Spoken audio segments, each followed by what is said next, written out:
nandito na kami sa second district, barangay second hala-hala.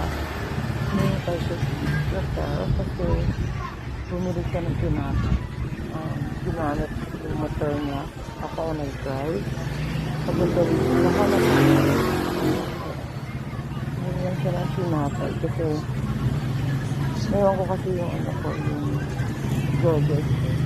Sabi niya, ay ko, dala na rin ito. Sabi niya, kunin naman yun. Ay, di sige, sabi ko, pumunta ka.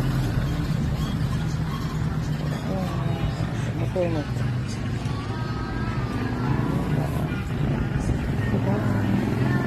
Apat kami nandito. Ayun yung dalawa. Ay, ayan, kumakain kami sa birthday ngayon ni Raquel kasi.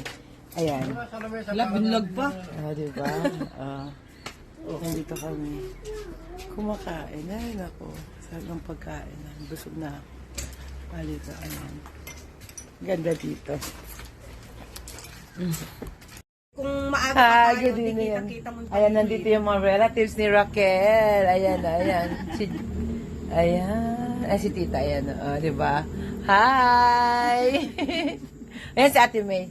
Wow! Kasi ito, yung mga followers, pag nakadami siya. Ayan, ayan. Hi! Makikita, oo. Kaya kahit Ayun sa Reels. Reels. Kaya kahit ano niya Reels. Ayan na. pagmumotor namin kanina, nire-reels. Ayan. Tapos, bababa kami. Si Odell, lagi nakakatanggap. Pero alam mo kasi mahirap din matagal.